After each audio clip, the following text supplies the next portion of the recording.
Hey guys, Spirit of the Law here. Welcome to the 2023 Worst Civilization Awards. I recently looked at the best civilizations going to 2023 by online performance, and this is going to be the counterpart, looking at civilizations currently performing the least best, with Arabia particularly in mind here. Now, of course, that doesn't mean these civilizations are unplayable on open maps or even necessarily need a redesign. Some are just a bit more situational for whatever reason, having either a weaker economy, awkward unit transitions, an exploitable weakness, or sometimes they just have a little trickier playstyle, and there's nothing wrong with that. Sometimes a civ that looks good on paper just doesn't always work in practice.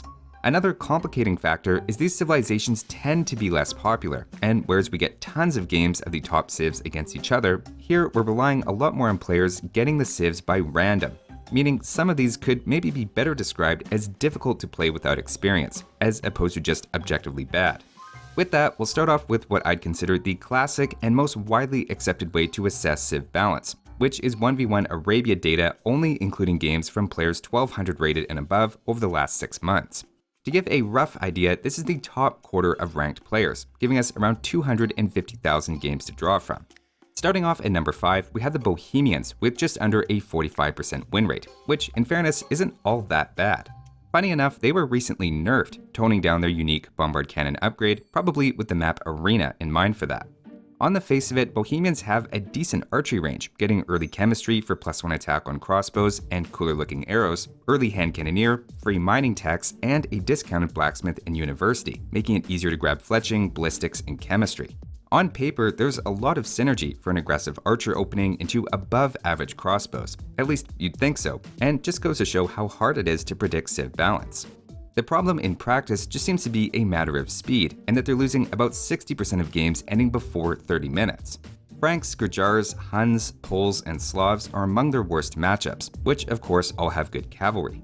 Interestingly though, Bohemians also get heavily outcompeted by good archer civs, with Britons and Ethiopians being their 3rd and 4th worst matchups overall, implying they're just getting outcompeted head-to-head against better archer specialists. Maybe not surprising then, it's mostly infantry and jack-of-all-trades civs that they seem to match up well against, maybe in part due to an early hand cannoneer in Castle Age. Next up at number 4 is the Dravidians. In contrast to a lot of others that we're going to see here, this isn't really a case of a weak early economy. They get 200 free wood in Feudal Age and also have discounted barracks tax, giving them a solid men-at-arms play into archers, which is quite popular and allows them to be played pretty aggressively. Instead, this seems to be a case where they just fall apart in Castle Age. There's no access to knights or camels, no lasting bonus to help crossbows, and they're pushed instead towards skirmishers, which are much more situational, and elephant archers, which players usually don't have a lot of experience with, so there's just a lack of one great option in the mid-game. Interestingly, 3 of the bottom 5 civs here are elephant civilizations, suggesting it's just a more difficult playstyle, as you're both lacking mobility and also need a more robust economy to support them compared to more popular units. I personally think Dravidians are a well-designed civilization with an interesting early and late game, but at least on open maps they're missing stable units and awkward lack of direction in Castle Age makes them feel a little lost. Moving on to number 3, we have the Malay.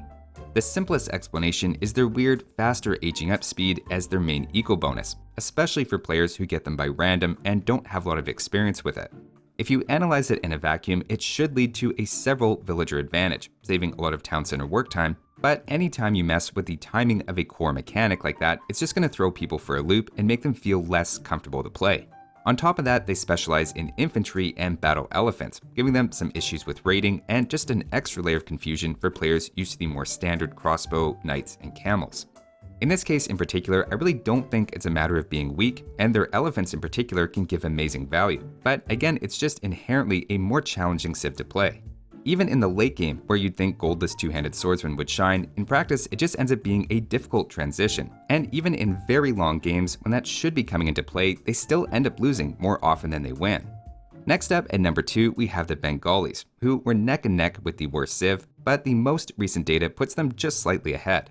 Notice it's another elephant civilization, taking less bonus damage in their case, while also throwing in monks as a specialty, which is again a more situational unit. Personally, I think their 2 free villagers from each town center when aging up is a very good bonus for booming, but it's just a little too slow to keep up with the fast pace of open maps. Even getting 2 extra villagers in feudal isn't as great as it might sound, as it takes quite a bit of time to collect enough resources for that to have an impact.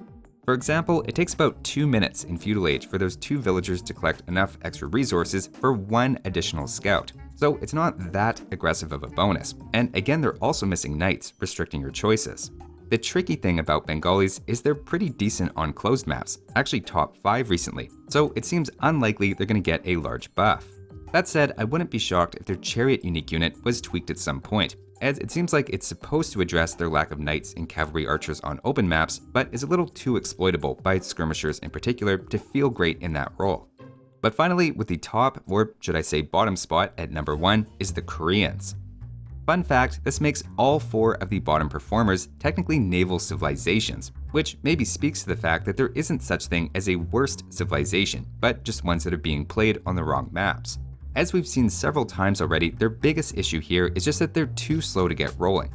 Free archer armor and a wood discount on units you might think would make their archers competitive, plus they also have a couple of bonuses helping a tower rush. To me though, it feels like a civilization that has 2 things they're kind of decent at, but nothing they're really amazing at, especially in the mid-game. Koreans overall have felt a little lost in Definitive Edition, when they started to be pushed toward archers and having their towers and war wagons weaken. Especially against cavalry civs like Franks, Lithuanians, Magyars, Huns, etc., they just kinda get steamrolled. Like a lot of slower build-up civilizations though, if they can get to their war wagons or onager and halberdier combo, they do have some nice death ball potential, but it's just a matter of surviving long enough to make that happen. So that's the worst 5 at the moment by what I'd consider the standard metric for civ balance, and if you wanted the simplest top 5, we could stop here. But I got a little curious about how things would change if we filter the data a little differently. I know for some people they think 1200 and 1300 rated player games can skew the data, and the higher the skill level, the more accurate of a list you get. So let's switch things up and look solely at 1600 ELO and up, essentially moving from the top quarter to now just the top 5% of players. I won't build it up too much, and quite simply, here's the revised list looking just at those highly competitive games.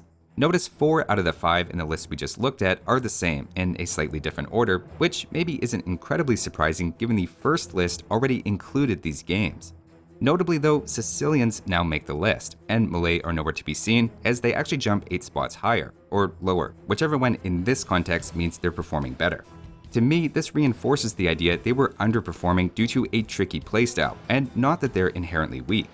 It seems logical to me that higher rated players are going to be less thrown off by more uncommon types of units, like battle elephants, and unusual bonuses, like faster advancing, as we know from the stats that on average, high rated players have just played a lot more games.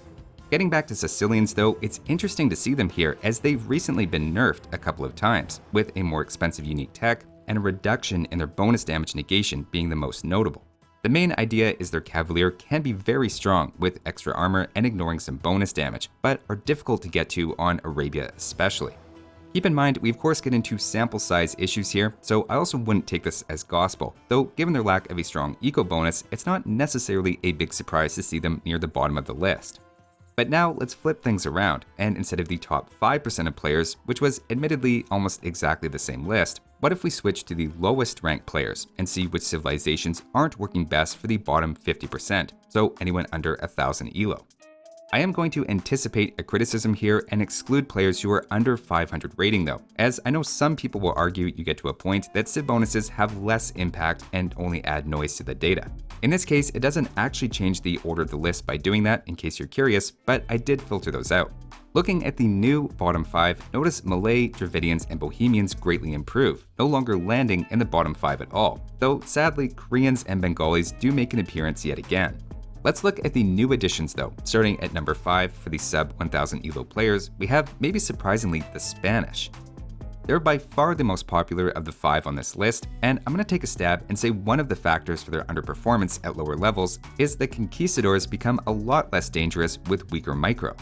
Of course, Spanish generally don't have a great economy for an open map, being a little bit slower, but at higher levels the conquistador can partly make up for that. And for example, at 1200 ELO and up, they have a pretty strong window between 30 and 40 minutes especially, winning more games than they lose in that time frame on Arabia. Personally, I actually wouldn't consider Spanish a contender for bottom 5, as at least their tech tree is super open, but it's possible I'm overestimating them, or a lot of players are just losing trying to chase an achievement of not making any military units. Next, we're going to skip over Koreans at number 4, as I think we've already talked about the reasons for their poor performance, and moving on to the third worst for the lower elo players, we have the Italians. One thing you learn by looking at the stats over the years is archer civs tend to underperform in sub 1000 elo, again maybe because of the importance of micro. This is yet another naval civilization underperforming, where it feels maybe a little harsh to only look at Arabia and call them one of the worst civs. Now, one thing I should note about Italians is a possible misconception that they're great against cavalry civs, given their unique unit has a bonus against them. While that is true for that one unit in isolation when you get a mass of them, if you look at Italians' 10 worst matchups, they're losing most often to a lot of good knight civs, like Berbers, Franks, Persians, Lithuanians, etc., though they also seem to get dominated by American civilizations. And finally, to finish off our low elo list, at number 2, we have the Chinese. This one's pretty intuitive, as they have a weird start, a tricky playstyle, and I would say are probably the worst civ to try to pick up if you're relatively new to the game. As I explained in a bit of depth in a recent video, the lower your elo, the worse Chinese are for you, and that's just the nature of the civilization. Now, I realize this was 3 different lists given for Arabia, which is admittedly confusing, but I would say the biggest takeaway is if we're trying to find out the worst civilizations at the moment, looking at the ones coming up consistently is a good way to do it, with Koreans and Bengalis especially showing up a lot. Just to put this into perspective though, if instead we looked at Arena, then many of the civilizations we've looked at would be above average. Koreans are a bit of an exception, ranking just outside the bottom third. If you're looking to hand out an award for the worst civ going to 2023, then Koreans are certainly looking to be a good contender. So despite lacking a definitive list, hopefully that was an interesting look at some of the worst performing civilizations recently. One important thing to realize here is even the worst civs are still competitive enough to win 40% of the time. So if you enjoy playing any of these civilizations, I certainly wouldn't let these stats deter you. That'll do it for this one though. Thanks for watching guys, and I'll see you next time.